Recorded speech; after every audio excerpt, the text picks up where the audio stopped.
पास एक नया प्रश्न बा, क्लास 10 बदे है। ए motor boat whose speed is 18 किमी प्रति, रुक फिर से, हमारा अंग्रेजी थोड़ा कमजोर है जल्दी में। A motor boat whose speed is 18 किमी per hour is still water takes 1 hour more to go 24 km upstream then to return downstream to the same spot, find the speed of stream। मतलब stream मतलब धारा, मतलब पानी बहता तो पानी के बहाव के स्पीड ज्ञात करे के बा। तो देखो मान लो यहाँ से यही सबसे पानी मतलब कि पानी बहता ना, अब पानी के बहाव के स्पीड मान लो पानी के बहाव के स्पीड x बा ना, तो यहाँ मतलब कहल जाता है यहाँ मोटर बोट बा ना, तो इस शांत पानी में मतलब देखो मोटर बोट हुज मतलब कि जिसका ना जेकर स्पीड 18 किमी पर हावर बा इन स्टील वाटर। स्टील वाटर मतलब कि स्थिर वाटर, स्थिर वाटर में मतलब कि मोटर बोट की जो स्पीड बा वो 18 किमी पर हावर बा, स्पीड इतना बा। ये क्या करता कि 1 घंटा ज़्यादा टाइम लेता 24 किलोमीटर है दूरी जोन बा, मान लो यहाँ पूरा ऊपर के हो गई है, नीचे के मतलब हिल हो गई, मतलब हिल मतलब पहाड़िया टाइप के हुई, तो मान लो पूरा दूरी 24 किलोमीटर के बा ना। 24 किलोमीटर के दूरी के जब का कहला कि ऊपर जाए के कोशिश करता, तो ऊपर जाए के कोशिश करता तो पानी के बहाव तो कुछ रोकी ना, तो पानी के बहाव रोका था एकरा कारण का कहला कि ऊपर जाए में 1 घंटा अधिक लगा था, जबकि नीचे आवे के मतलब जब नीचे आवता था 1 घंटा पहले आ जाता और ऊपर जाए में 1 घंटा के ज़्यादा टाइम लगा था। बस ये चीज़ हो, तो हमने के सिंपल हल करेंगे। तो देखो हमने के कहला कि मान लो कहला कि मोटर स्पीड यहाँ दिल बा motor speed motor boat speed 18 किमी पर हावर और डिस्टेंस दिल बा DISTANCE, डिस्टेंस दिल बा 24 किलोमीटर ना, ठीक, और 1 घंटा के ज़्यादा टाइम लगा था, ठीक। तो अब देखो अब हमने का मान लेल गई, सपोज दैट लिखा ला ना, मान लेल गई कि स्ट्रीम की स्पीड STREAM स्ट्रीम के स्पीड हो गई स्पीड x किमी पर हावर ना, किमी पर हावर ही लिखा था, नहीं ध्यान दिया जा। तो अब देखो हमने के कहला कि टाइम के फार्मूला का होला TIME, टाइम बराबर का होला डिस्टेंस DISTANCE, डिस्टेंस बटे स्पीड ना, मतलब समय ज्ञात करे कोई तो दूरी बटे स्पीड, मतलब कि जैसे 4 किलोमीटर चले के बाद 2 किलोमीटर प्रति घंटा के हिसाब से चला था वो, तो 4 किलोमीटर चले के बाद 2 किलोमीटर 1 घंटा में चला था वो, तो 2 घंटा लगी सिंपल। तो मतलब क्या कहला 4 बटे 2 कहला ना, तो वही 2 आ गई, तो ये हिसाब से ध्यान डिस्टेंस बटे स्पीड हो गई। तो देखो चढ़त समय की मतलब स्पीड अगर ज्ञात करे चढ़त समय के टाइम ज्ञात करे के रही तो ई आ जाता हार कहला कि चढ़त समय देखो दूरी तो सेम रही 24 किलोमीटर, लेकिन दूरी तो सेम रही लेकिन स्पीड बदल रही, कि चढ़त समय और धारा के विपरीत चलता हो, धारा के विपरीत चलता हो, मान लो 24 किलोमीटर प्रति 18 किलोमीटर प्रति घंटा की स्पीड से बोट चला था, लेकिन मतलब 1 किमी प्रति घंटा की स्पीड से धारा चला था, तो धारा उतना रोकी मतलब 18 में से मतलब कि 18 किलोमीटर प्रति घंटा में से 1 किलोमीटर प्रति घंटा घट जाएगी, मतलब जितना पानी स्पीड से जितना चली उतने का कहला मोटर बीट की स्पीड कम हो जाएगी, मतलब उतना रोक दी स्पीड के, उतना कम कर दी तो वही का कहला कि एक्स्ट्रा उतना मतलब 1 किलोमीटर प्रति घंटा की स्पीड या तो तेज चला या तो कहला कि उतना स्लो हो जाए तार। जैसे मतलब 2 किलोमीटर प्रति घंटा के स्पीड से तारा ही पानी चला था तो 2 किलोमीटर तक के पीछे ढकेल दी ना हर बार, मतलब हर का कहला कि घंटा मतलब 2 किलोमीटर प्रति सेकेंड ना प्रति घंटा, हाँ तो 2 किलोमीटर प्रति घंटा चला था अगर धारा के प्रवाह बा, तो हर घंटा में 2 किलोमीटर पीछे तक पानी के बोट के तैयार कर ले चल जी। अब बोट हर घंटा में 18 किलोमीटर चलता, तो 18 किलोमीटर ना चल के वो कहला कि 2 किलोमीटर अगर धारा की स्पीड रही तो 16 किलोमीटर चली, तो वही हिसाब से ये समझ गए। अब हाँ तो ये हो गई। अब यहाँ का कहला कि ई तो कहला कि चढ़ के अप स्ट्रीम टाइम हो गई, up STREAM up stream time हो गई, और डाउन स्ट्रीम टाइम हो जी DOWN, मतलब उतरत समय धारा के मतलब कि बहाव के साथ चलने पे टाइम तक हुई। हाँ अप स्ट्रीम टाइम ई हो गई, डाउन स्ट्रीम टाइम हो जाई तहार का कहला 24 किलोमीटर दूरी तो सेम बा, डिस्टेंस बटे स्पीड तो डिस्टेंस सेम बा, स्पीड कितना हो जाए 18 किलोमीटर प्रति घंटा प्लस x किलोमीटर प्रति घंटा, मतलब ये दोनों स्पीड जुड़ी है। 18 किलोमीटर ई चली आ पानी x किलोमीटर प्रति घंटा, मान लो 2 की x दूर रही तो 2 किलोमीटर प्रति घंटा, हर एक घंटा में 2 किलोमीटर पानी बहा के ले चल जी बोट के, आ बोट 18 किलोमीटर और चली, यानी टोटल स्पीड 20 किलोमीटर प्रति घंटा हो जाए। वो स्थिति में तो वह x के हमने के मान ज्ञात करेगा, find the stream speed of stream, मतलब स्ट्रीम के स्पीड ज्ञात करेगा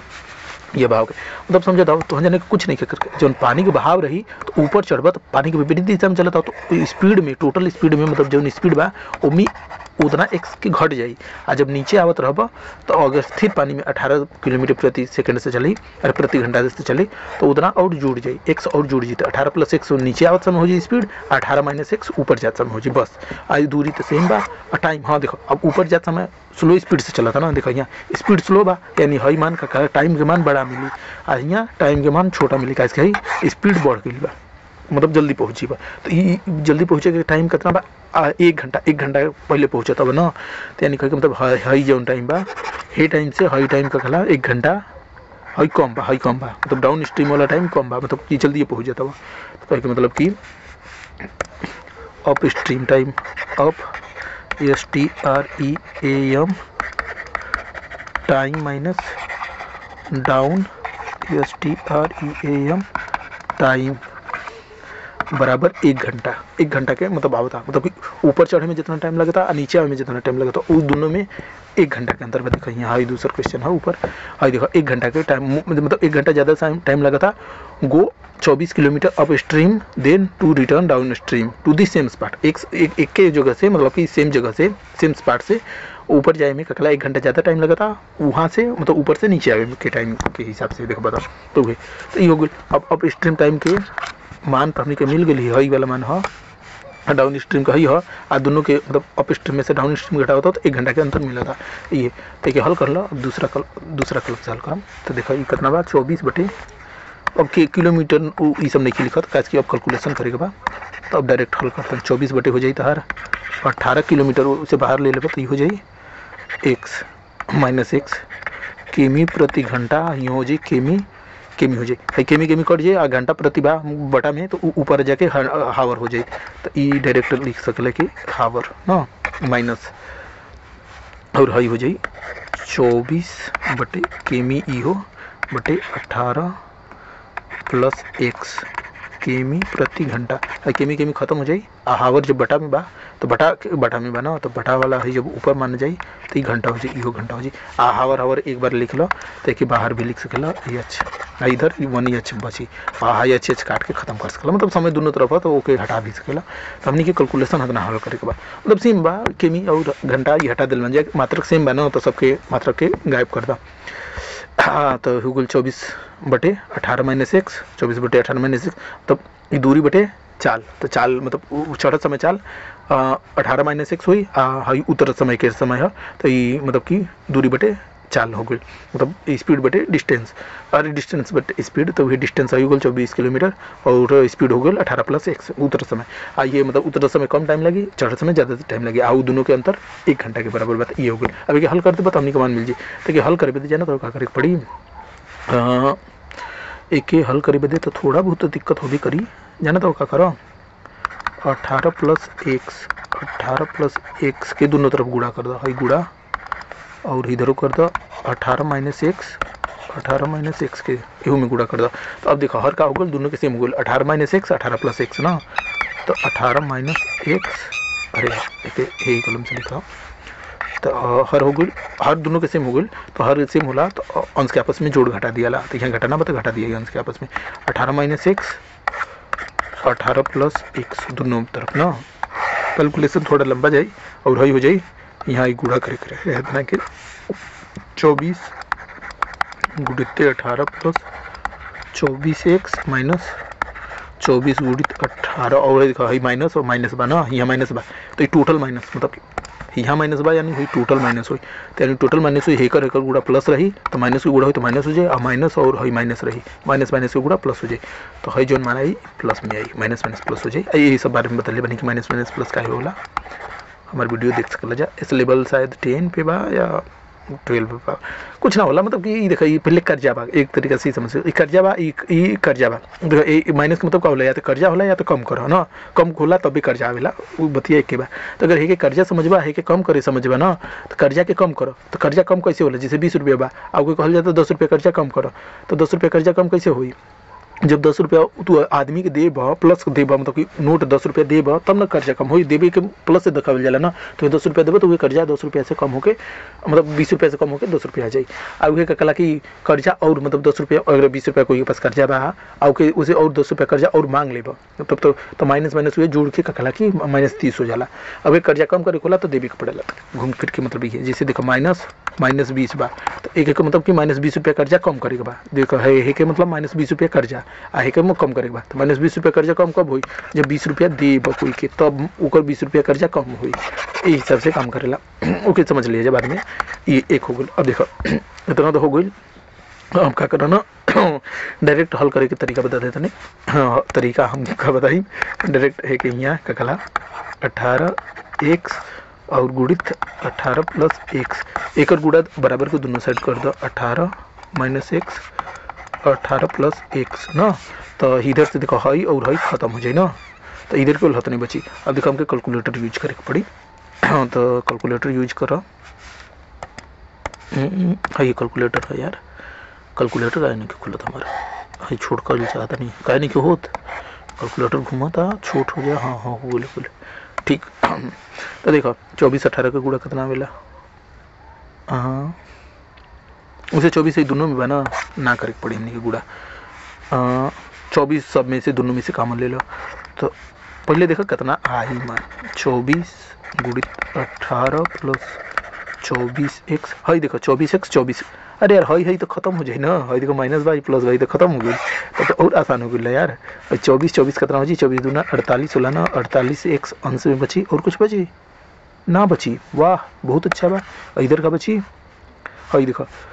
इधर बची 18 - x 18 + x, और जानता हुआ ई सूत्र ये सूत्र पर यूज हुई, जैसे मतलब कि a + b और a - b, एक फार्मूला होला a² - b² ना। तो ए फार्मूला पर है के रखे के पड़ी, है के तो जानता का हो जाई, ई हो जाई तहार है एक के गुणा के से फर्क ना पड़ी, तो हाई हो जाई तहार 18 के वर्ग - x के वर्ग के बराबर। ठीक, अब देखो अब सही चलो समझो, नया पेज बना के भाई यार, पेज खत्म हो गया। अब देखो हाई कितना हो गया, मतलब कि 18 - x 18 + x, तो ये a + b a - b के सूत्र पर रखबो, ये सूत्र पे, तो ये a² - b² के हिसाब से हो जाए। तब देखो 18 के वर्ग कितना है, अगला लाइन में लिखा था नहीं हम, कभी कभी एक के लाइन में सब कैलकुलेशन कर देना। तो ये 18 के गुणित 18 कितना हो जाए यार, 18 गुणित 18 के वर्ग 332 हो जाए। ठीक, 332 332 से रहेगी, 432 रहे, 324 रहे यार, का हम करता नहीं, 32 4 रहे 324 रहे -x² ना। अब देखा यही दोनों के एक साइड ले जा, अब द्विघात बहुपद बन गई, अब द्विघात समीकरण बन गई, तो दिक्कत हो जाए। x² जोड़ दो और 3 2 4 घटा दो, तो ये साइड घटेला तो ये साइड घटेबा, तो x² इधर जोड़ दो और 3 2 4 घटा दो, तो देखो हाई खत्म, अरे हाई खत्म हो जाए, हाई खत्म हो जाए, हाई खत्म हो जाए, x² + x² - खत्म, हाई खत्म, तब इधर से खत्म हो जाए। देखो क्या करो कि एक हटा दे, x² जोड़ा,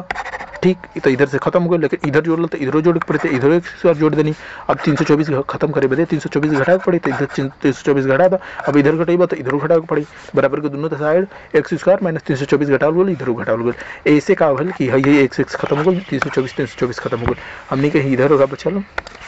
इधर हमने के केवल बचल हाई x² माइनस और है प्लस 48x माइनस हाई 3 2 4 बराबर, इधर का बचल टोटल 0 हो गई, हाई टोटल है इतना मान 0 हो गई ना। अब देखो ये द्विघात समीकरण हो गई, तो द्विघात समीकरण के हल करेगा, द्विघात समीकरण के हल करे के दो तरीका होला, मध्य पद की विभाजित करके या है सूत्र पर रख के, तो है सूत्र पर रखे जाए के, तो ये सूत्र होला x के मान होला -b ± √b² - 4ac/2a। ये सूत्र कहाँ से आवेला एहू बारे में हम बतैले बनी, है सूत्र के सिद्ध भी कैले बनी हम फार्मूला के। अब अधिकतर हम फार्मूला सिद्ध करे के हमार मेन आदत है। आदत का कैसे गला मतलब फार्मूला से दिखल जरूरी होला कि फार्मूला आयल कहाँ से। तो ये पूर्ण वर्ग बना के ये द्विघात समीकरण के पूर्ण वर्ग बना के ये फार्मूला के याद कर सकेला व्यापक रूप पर। वो तो बात अलग हो गई, लेकिन ये फार्मूला पर भी रख सकते हैं, मध्यपद के विभाजित करके भी हल कर सकते नहीं है। तो मध्यपद के विभाजित करे बदे देखे हमने के दो संख्या ज्ञात करे पड़ी। देखो मध्यपद के विभाजित करे के तरीका है ही होला ए हाँ एक्स प्लस ए एक्स प्लस बी एक मान जानल का होला जैसे ए प्लस बी के होल स्क्वायर के होला वही हिसाब से एक मान आई A square plus B X plus A B न। तो यहाँ ध्यान दे बजा एक्स स्क्वायर यहाँ बा ए बी की जगह पे यहाँ 48 बा मतलब 48 एक्स बा तो यहाँ ए बी प्लस एक्स बा न। और यहाँ ए गुड़ी बी की जगह पे 300 माइनस 324 बा न। तो हई तो फार्मूला होला न, हई फार्मूला होला गुणनखंड। देखो अब हई द्विघात बहुपद के तरह बा, हई ओकर गुणनखंड के रूप में बा, एक गुणनखंड बा न मतलब कि ब्रैकेट समझो हई ब्रैकेट में बात एक संख्या बा, हई ब्रैकेट में बात एक संख्या बा, दो संख्या हो गई, दो संख्या को गुणा है इतना माना बता आई द्विघात समीकरण के तरह ही बा। तो ए द्विघात समीकरण के गुणनखंड करे बदे हे रूप में बनावे पड़ी, हे रूप में बनावे पड़ी तो हे रूप से हे रूप में हमनी के मान मिल जाई। ठीक तो हमनी के क्या करे पड़ी है 48 के ऐसा दो संख्या के ए बी दो संख्या ज्ञात करे पड़ी जोना के योग 48 हो और जोना के गुणा ए बी के गुणा 324 हो ई संख्या ज्ञात करे पड़ी। तो संख्या ज्ञात के आसान है बस एक गुणनखंड कर दिया हम इसे देख लिया कि 48 का होना हुआ था जोड़ 3 2 4 एक गुणनखंड वैसे अलग कलम से लिखी तब ज़्यादा समझ में 3 2 4 देखो 2 से भाग दो 1 6 2 9 फिर 2 से भाग दो 8 2 9 16 1 81 9 के भाग दो तो 9 9 9 81 समझ गए लो ना इतना हुआ था। अब देखो 2 2 4 और 9 9 81 ना ये माना 9 2 18 9 2 18 2 36 इहो ना माना पाई एक 9 के लिख सकल 3 गुड़ी 3 भी लिख सकल ना इहो 3 गुड़ी 3 हो जाए। अब देखो 3 2 6 6 18 18 2 6 18 54 54 देखो हई 3 हई 3 3 3 9 9 2 18 18 3 18 2 6 18 54 9 54 और 3 2 6 6 54 में से 6 घड़ी 48 आ जाए 54 में से 6 घड़ी 48 आ जाए। देखो तो हमने ए और बी का मान मिल गए, पहले का मान मिल गई 54 और दूसरा का मान 6 तो 54 माइनस 6 48 होला और 54 गुड़ी 6 324 हुई काश की गुणनखंड 324 के गुणनखंड के जोड़ घटाना का करनी है ना 54 गुड़ी 6 देखो 54 गुड़ी 6 324 हो गई यानी हमने के एक गुणनखंड कर सकते हैं। तो देखो दो संख्या हमने के मिलल 54 गुड़ी 6 तो अभी के एक्स स्क्वायर 48 के लिख सकते जा हमने के 54x माइनस 6x 54x में से 6x घटेब तो 48 एक्स बची ना माइनस 3 2 4 बराबर 0। तो गुणनखंड हम देखो 4 पद बा, एक पद 2 पद 3 पद 4 पद में से है दोनों पद में x बा ना कॉमन तो x कॉमन ले लो। तो यहाँ बच जाई x प्लस 54 कॉमन लेवे के तरीका सिंपल होला का करो ना देखो कॉमन लेवे के तरीका का होला कि हे दोनों पद में x बटे x के गुणा कर दो x बटे x माने एक आवेला एक के गुणा कर दो तो ये हो जाई एक्स स्क्वायर प्लस 54 एक्स ना आ हेमी का कॉमन बा 6 कॉमन बा ना तो 6 बटे 6 के गुणा कर दो तो यहाँ माइन प्लस यहाँ रहता प्लस 6 बटे 6 के गुणा कर दो तो हई हो जाए माइनस 6x माइनस 3 2 4 समझ गए मतलब हेतना में 6 बटे 6 के गुणा हो गई हेतना में हेतना के मान 1 आई एक के गुणा कर से हेतना के मान देखो एक मान 1 आई हेतना के मान 1 आई एक के गुणा कर से एक मान ना बदली तो एक मान हतने रह जी आ प्लस यहाँ साइन बा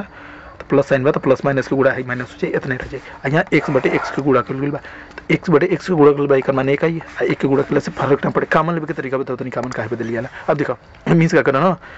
x के हाई x के रहे दो है x के अंदर गुणा कर दो तो ये हो जाए x और यहाँ हो जाए 1 अब एक दोनों में होने वितरण नियम से x गुणित एक्स स्क्वायर प्लस 54x गुणित 1/x के दोनों में गुणा हो जाए तो x से हाई x के पावर खत्म हो जाए तो हाई खत्म हो जाए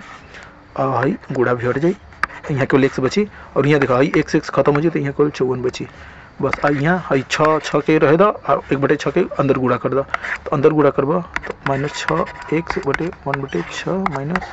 3 2 4 गुणित 1/6 तो ये इधर बराबर 0 यहाँ बराबर 0 ना लिख ले हाई 0 हो गया ना। अब देखो हाई 6 से 6 खत्म हो गया तो यहाँ माइनस x केवल बचल ना हिमी देखो 324 में जब 6 के गुणा करबो तो 54 मतलब 324 में 6 के भाग देबो 3 2 4 भागे 6 54 आ गया 54 आ जाए ना। अब देखो ये हो गई। तो यहाँ जब x कामन लेती जा डायरेक्ट, तो यहाँ एक्स स्क्वायर में से x कामन लेती जा तो यहाँ x बची, 54 x में से x कामन लेती जा तो 54 बची। तो यहाँ 54 ये ही चीज़ के 60 फॉर्म में लिखा है x बटे x और 6 बटे 6 जितना कामन लेता होगा मतलब उतना बटे उतना के गुड़ा करा। और जब कहला कि कामन लेता हो तो हई वाला अंदर चल जाला, हई वाला यहाँ में रह जाला, लेकिन यहाँ एक के बदलाव होता, एक के गुड़ा होता, समझ लो। यहाँ यही एक के बराबर है, यही एक के बराबर है, यही हिसाब से। तो यहाँ देखो ये हाँ, जब यहाँ से माइनस का मन लेता तो माइनस का मन लेते हुए तो -1 बटे -1 के गुड़ा करता तो हई माइनस अंदर जाता, माइनस बटे माइनस प्लस हो जाए तो हई प्लस हो जाए और हई माइनस हो जाए। तो ये कहते हैं हई माइनस हो जाए, हई प्लस हो जाए।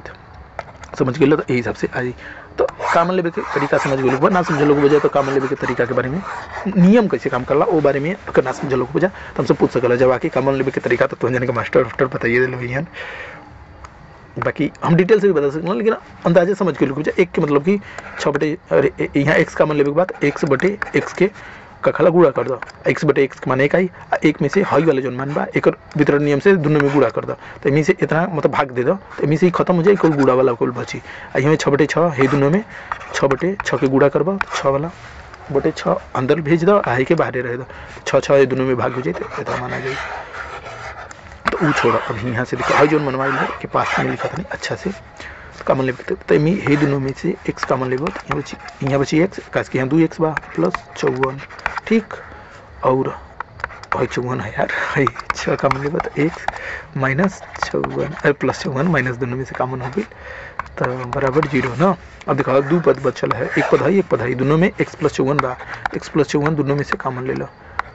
तो फिर कामन लेवे के तरीका हुए x प्लस 54 के अरे x प्लस 54 के टोटल में मतलब कि x प्लस 54 बटे x प्लस 54 के गुड़ा कर दो, x प्लस 54 ना। अब इमीज का करो हई वाला के अंदर भेज दो वितरण नियम से, तो हई मतलब आतना के भाग दे दो, कहे मतलब ये भाग दे दो गुड़ा कर दो, तो गुड़ा वाला बाहर रह जाए, भाग वाला दोनों में भाग हो जाए, तो भाग हो जाए तो वितरण नियम से दोनों में भाग हुई तो हई खत्म हो जाए, हई खत्म हो जाए। तो वही हिसाब से भी बोला कामन लेवे के तरीका काम करला। कामन लेवे के तरीका के बारे में हमने कहना क्वेश्चन हल करेगा। देखा ये दोनों में से x प्लस 54 कामन हो तो हई गायब हो गई और यहाँ x माइनस 6 बची ना बराबर 0। अब देखो अब यहाँ एक चीज़ होला, अब देखो गुणनखंड हो गई है, जो गुणनखंड है यही नियम पर रखनी है। जा देखो ये गुणनखंड हो गई x प्लस 54 x माइनस 6 बराबर 0। अब देखो हई एक ब्रैकेट में बात एक संख्या बनाई, हई एक ब्रैकेट में बात एक संख्या बनाई, ब्रैकेट मतलब बोला ओके हल करके ही आगे बढ़ेगा, यानी वो एक संख्या के रूप में बा बस। तो देखो दो संख्या के गुड़ा, एक संख्या हई एक संख्या हई, दो संख्या के गुड़ा 0 आवता, यानी दो संख्या गुड़ा तब भी 0 आ सकला जब दोनों में से एक संख्या 0 हो या दोनों 0 हो। जैसे हई 0 रही तब हेमी मान लो हेकर मान कुछ अलग बा, हेकर मान 0 बा तब 0 आ सकेला, या हेकर मान 0 बा हेकर मान कुछ अलग बा तब 0 आ सकेला, या दोनों के मान 0 बा तब 0 आ सकेला। और कोनो स्थिति में मतलब 0 में ही गुड़ा करबो तब भी 0 आवेला, नहीं तो और कोनो मतलब कोनो अंक बा बड़ या छोट कुछ भी हो, इधरो कोनो अंक बा बड़ छोट हो तो ओकर मान कभी भी 0 ना आई गुड़ा कैला पर तब भी मान 0 है। जब दोनों में से एक गोजी मतलब दो संख्या के गुड़ा 0 आवता तो तब भी आ सकेला, 3 स्थिति में आ सकेला। जैसे a और b के गुड़ा 0 बा तो वो या तो a 0 हो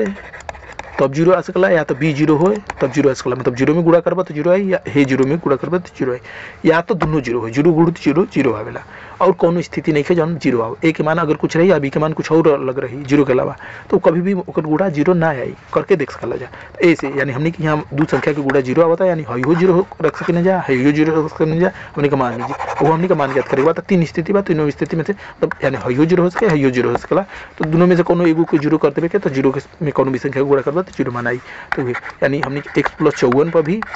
कखला हल करे के बराबर 0 करे के तब वो हमने कि हई समीकरण संतुष्ट होई, काहे 0 हो जाए x प्लस 54 0 हो जाए तो 0 में कोनो भी संख्या गुड़ा करबा तो 0 आ जाए, मतलब बाया पक्ष दाया पक्ष बराबर हो जाए। या x माइनस 6 बराबर 0 करबा, हई 0 करबा, हई मान लो एक मान कुछ और वाला होता तो हई 0 हो जाए, तो 0 में कोनो भी संख्या गुड़ा करबा तो 0 ही मान आई, तो बाया पक्ष दाया पक्ष दोनों बराबर हो जाए, काहे हई 0 हो जाए तो 0 में कोनो भी संख्या गुड़ा करा 0 ही आई, तो हई 0 हो जाए, तो माने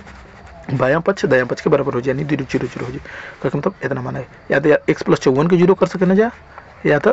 x माइनस 6 के 0 कर सके ना जा। x प्लस 54 बराबर 0 रही तो x बराबर आ जाए 54 दोनों साइड घटा दो तो x के हमने मान लीजिए, और इधर हेकर मान गया x प्लस 6 में मान ज्ञात करेके बाद 6 के हटावे पड़ी, 6 के हटावे दे 6 दोनों साइड जोड़ दो। तो ये देखो x प्लस 54 में जब 54 दोनों साइड घटा देबो तो इधर केवल x बची है, इधर बची -54, ठीक। और इधर x माइनस 6 और x प्लस 6, तो x बराबर आ जाए 6, मतलब दोनों साइड 6 घटा देबो तो इधर से 6 गायब हो जाए, इधर से 54 ही गायब हो गया है, जैसे वैसे इधर केवल 6 बची। x का मान 2 गो आ गई 6 और का कहला कि 54, हाँ x बराबर -54 आ गल, x बराबर -6 आ गल। तब मतलब कि द्विघात समीकरण में 2 गो आंसर आवेला, खास की द्विघात समीकरण में तो पावर 2 वाला जब भी ग्राफ खींचबो तो एक कर्व रेखा मिलेला, कर्व रेखा मिलेला तो x अक्ष के जब काटी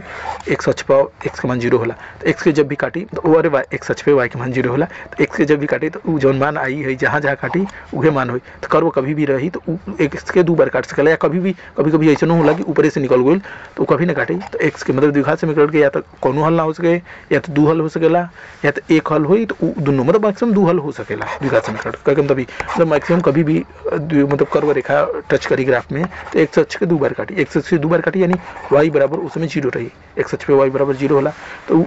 वही के कहला कि x के मान कहला। कैसे यहाँ समीकरण में द्विघात समीकरण बराबर यहाँ 0 रखल गइल बना, तो 0 वाला मान 2 गो मिल सकेला, कैसे कर्व रेखा वाला। यहाँ एक समीकरण के केवल एक मान होला,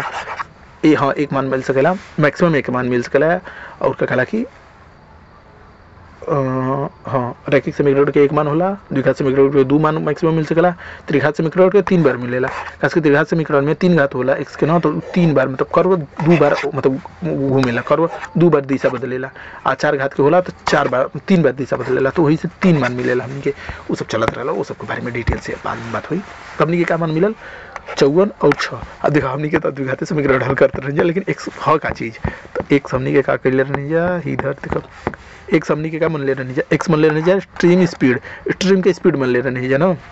x को के x घटावल गुल है यहाँ देखा एक बार घटेले एक बार जोड़ ले रहनी जा। मतलब कि जब धारा के दिशा में चलत रहे तो x जुड़ गई है, जब धारा के विपरीत दिशा में चलत रहे x घट गई है ये, तब स्पीड स्ट्रीम ऑफ स्पीड आ गई x बराबर। अब देखो -54 भी हो सकेला और 6 भी हो सकेला, लेकिन कभी भी का कहला कि चाल माइनस में ना होला, वेलोसिटी माइनस में होला, मतलब दिशा के साथ जब अइबा तो माइनस में हो सकेला, मतलब दिशा ले बताओ, लेकिन स्पीड में कभी भी दिशा ना होके यहाँ स्पीड के बात होता। तो ये हर समय प्लस मान रही किमी प्रति घंटा, मतलब साइंस पढ़ ले बजा, साइंस में जाना तो बजा ना। देखो एगो स्पीड होला, एगो वेलोसिटी होला, VELOCITY, वेलोसिटी मतलब ओकर मीनिंग देख लिया जा, जो हिंदी में वेग कहला है के चाल कहला, लेकिन दोनों तो सेम स्पीडे बतावेला, लेकिन वेलोसिटी डिस्प्लेसमेंट बतावेला, मतलब यहाँ से यहाँ एक दिशा में बतावेला, मतलब कि वेलोसिटी दिशा के साथ बतावेला, और चाल दिशा उसा से कोनो मतलब नहीं कि वो बस केवल का कोनो दिशा में तू रहो बस वो के स्पीड बतावेला, उसे दिशा से नहीं के मतलब। तो ये होला मतलब पूरा दूरी दिखेला, आई डिस्प्लेसमेंट दिखेला एक स्थान से दूसरा स्थान के बीच, मतलब सीधी रेखा में बतावेला। तो ये है तो वेलोसिटी मतलब एक दिशा के साथ होला, तो ये तो का यही दिशा में गए, यही दिशा में गए तो माइनस हो सकेला, लेकिन स्पीड तो कभी माइनस ना हो सके। ये तो का कि स्केलर आ वेक्टर पढ़ ले बजा ना, तो हाई वेक्टर क्वांटिटी है, हाई स्केलर क्वांटिटी है, मतलब बिना वेक्टर मतलब दिशा के साथ क्वांटिटी होला, मतलब दिशा के साथ मान है, भाई बिना दिशा वाला मान होला। तो इमें दिशा होबे ना करे तो प्लस माइनस के कोनो मतलब ना रह गेल ना, तो यही से हाथ में प्लस में मान रख सकेला, प्लस वाला मान ही रख पाता, यानी यहाँ 6 रही, अच्छा 1 ना रख सकला। अगर हाँ वेलोसिटी यहाँ पूछ ले रही थी, यहाँ स्पीड की जगह पे VELOCITY वेलोसिटी पूछ ले रही, तब क्या कहला -54 भी रख सकते हैं, मतलब विपरीत दिशा में -54 चली थी, लेकिन -54 की जरूरत नहीं, केवल इतनी बात हाँ 6 की जरूरत ही बस कि यहाँ स्पीड पूछल गई बा, बस सिंपल हमने क्या कहला कि क्वेश्चन के आंसर मिल गए, बस करे के कह रहे। देखो हाँ हाई फार्मूला लगाओ के रहे का कहला कि टाइम के फार्मूला लगाओ के रहे, डिस्टेंस बटे स्पीड, तो डिस्टेंस 24 किलोमीटर दोनों के दिले बा, ठीक बा। अब स्ट्रीम के का कहला कि स्पीड का कहला कि 18x, जब मतलब कि स्टील वाटर में, मतलब कि स्थिर वाटर में का कहला कि 18 बार स्टील वाटर मतलब रुकल पानी में का कहला 18 किलोमीटर प्रति घंटा की स्पीड चला था। तो अब स्ट्रीम चली तो मतलब कि जोतन का कहला कि स्ट्रीम की जितना स्पीड रही उतना कम हो जाए, मतलब स्पीड में, तो ये कहला 18 - x हो गई, और भाई डाउन स्ट्रीम में 18 + x हो जाए, मतलब स्ट्रीम के साथ चली ना, तो पानी के बहाव और का कहला कि बोट के बहाव दोनों जुड़ जाए। ये है हाँ, तो ये बस रख दो, दोनों के बीच 1 घंटा के अंतर आवा था, मतलब चढ़े में जितना टाइम लगा था और उतरे में टाइम लगा था, उतरे वाला टाइम 1 घंटा कम रहा था। तो वह चढ़े वाला टाइम है माइनस उतरे वाला टाइम जब घटाइब तो 1 घंटा 1 तक हावर एक्स्ट्रा मिले, तो ये हो गई। अब ई समीकरण बन गए। अब यही हल कर देव गणित के नियम से। यहाँ द्विघात समीकरण बन जाइए। देखो द्विघात समीकरण बन गया। द्विघात समीकरण के हल करके गुणनखंड विधि से हल करने का हो तरीका, बाकी सूत्र विधि से है इसे हल कर सकत रहो जा। तो x के द्विघात समीकरण के x में 2 के मान, x के 2 मान मिलेला, एगो हई मान एगो हई मान। तो हई वाला मान लिया ही कैसे यहाँ स्पीड की बात होता ना कि वेलोसिटी की बात होता। वेलोसिटी में दिशा होला तो माइनस प्लस आ सकेला, लेकिन एमी दिशा ना होला तो माइनस प्लस के कोनो मतलब ना रह गल। तो एक गायब कर दो, केवल हई वाला आंसर सही है, यानी 6 किलोमीटर प्रति घंटा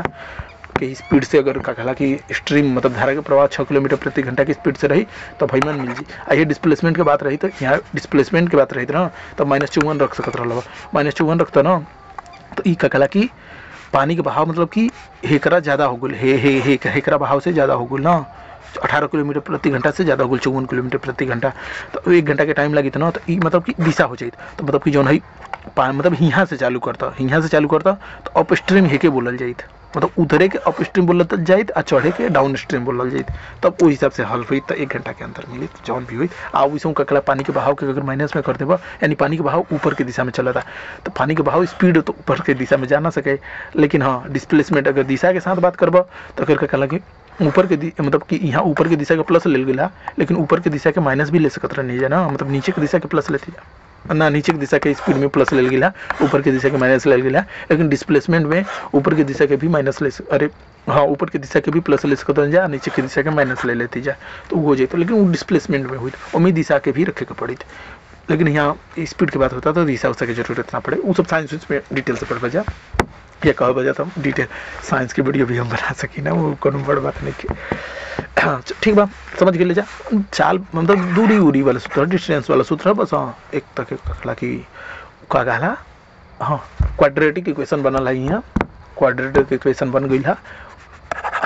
वही हल करे के रहे बस। ए तरीके से हमने मार मिल गया। तो जाने देख भी सकल जा 24 किलोमीटर बा ना, तो कहला कि 24 किलोमीटर बा प्रति घंटा की स्पीड से। तो टाइम अगर देखे कोशिश कर बजा तो देखो 24 किलोमीटर प्रति घंटा की स्पीड से अगर 24 किलोमीटर चले के बाद कितना की स्पीड से 18 किलोमीटर प्रति घंटा की स्पीड से, तो अगर रोकल पानी में चलता तो 3 घंटा लगे, ठीक बा। लेकिन ये का कहला कि अब बहुत पानी में चलबा तो चढ़त समय जाना तब 8 माइनस कितना हो जाई 8 माइनस 6, यानी हमनी के 2 हाँ मतलब 8 किलोमीटर ऊपर चढ़े बोट चढ़ उतना पानी पीछे ढकेल दी तो 8 किलोमीटर ऊपर बढ़ जाई। लेकिन 6 किलोमीटर पानी ढकेलियो दी वापस, तो यानी हमनी के रियल में मिली 2 किलोमीटर प्रति घंटा की स्पीड। तो 2 किलोमीटर प्रति घंटा की स्पीड मिली तो हमनी के कितना घंटा लगी 12 घंटा जाए में लगी, चढ़े में लगी। लेकिन उतरे में कितना टाइम लगी, तो उतरे में हमनी के मिली 24 घंटा के जोन बा 12 घंटा चढ़े में टाइम लगी और उतरे में टाइम लगी का कहला कि 18 + 1 यानी कितना हो जाए 20 ना। 18 मतलब उतरी 2 और पानी ढकल दी यानी 20, तो 20 किलोमीटर प्रति घंटा की स्पीड यानी 1.2 आवता यार। तो 1 घंटा के अंतर कहाँ से मिला था हमके, तो समझ में नहीं क्या होता। रुका तो देखे था इधर करो, देखो 24 अच्छा हाँ यार 18 रहे ना, तो देखा 24 किलोमीटर चले गए रहे 18 के स्पीड से 8 वहाँ लिख ले रहे हैं कैलकुलेशन कर समय ऐसे दिक्कत है। 18 के स्पीड से चले तो 1.33 घंटा में पहुँची थे अगर रुकल पानी रहता ना। लेकिन यहाँ चलत पानी बा तो चढ़त समय 6 किलोमीटर प्रति घंटा की स्पीड से धारा के प्रवाह आयल है ना। हाँ 6 किलोमीटर प्रति घंटा की स्पीड से पानी नीचे गिरा देता, तो मान ली 18 किलोमीटर ऊपर चढ़ल लेकिन 6 किलोमीटर नीचे ढकेल दिलस पानी, तो यानी हमनी के कितना मिली तो 18 - 6 यानी 12 किलोमीटर प्रति घंटा की स्पीड मिली। मतलब 2 घंटा लगी, 12 किलोमीटर प्रति घंटा की स्पीड मिली और वो घंटा मतलब 24 किलोमीटर चले में 2 घंटा लग जाए, ठीक बा। चढ़त समय हमने के 2 घंटा लग गए, ठीक। उतर समय का हुई कि कहला कि 18 किलोमीटर प्रति घंटा के से पानी चली और प्लस 6 किलोमीटर की कहला और ढकेल दी, मतलब 18 किलोमीटर तो बोट पानी ढकेल और 6 किलोमीटर पानी के बहाव के कारण नीचे गिर गई, यानी कुल 18 और 6 24 यानी 24 किलोमीटर प्रति घंटा की स्पीड मिल जाई। 24 किलोमीटर प्रति घंटा की स्पीड मिली तो हमने के 1 घंटा टाइम लगी, मतलब चढ़े में 2 घंटा टाइम लगल, उतरे में 1 घंटा टाइम लगल, यानी हमने के कितना एक्स्ट्रा टाइम लगल 1 घंटा के टाइम लगल। तो ये हमने के हल करे के रहे, तो ये कहला 1 घंटा के जो अंतरवा रहे लिखल बा यहाँ जवन 1 घंटा मोर लगा था, तो यह मतलब चढ़ा समय 2 घंटा लगा था, उतर समय 1 घंटा लगा था इस स्पीड से, तो ये हमने के मिल गई। और देखो यही से क्वाड्रेटिक इक्वेशन की जरूरत पड़ेगा। अगर ये स्पीड का कहला ताकि क्वाड्रेटिक इक्वेशन हल करे ना आई तो ये क्वाड्रेटिक इक्वेशन जब बन गई फार्मूला हल करते नहीं तो क्वाड्रेटिक इक्वेशन बन गई तो 1500-1600 ईस्वी में ना कि ना हल कर पावत रहना आदमी। तो हमनी के ई ना ज्ञात कर सकत रहनी है जा कि कहला 24 किलोमीटर के अगर हिल बा आ उ कहला कि पानी के बहाव का कहला कि हमनी के नहीं पता आ पानी के बहाव ज्ञात करे बा, लेकिन इतना मालूम चला था कि ऊपर चढ़त समय का कहला कि जितना मतलब कि 2 घंटा के 1 घंटा के एक्स्ट्रा टाइम लगा था कहला नीचे उतर समय से। तो ये अब मतलब कि पानी के बहाव भी नहीं के पता और टाइम भी नहीं के पता।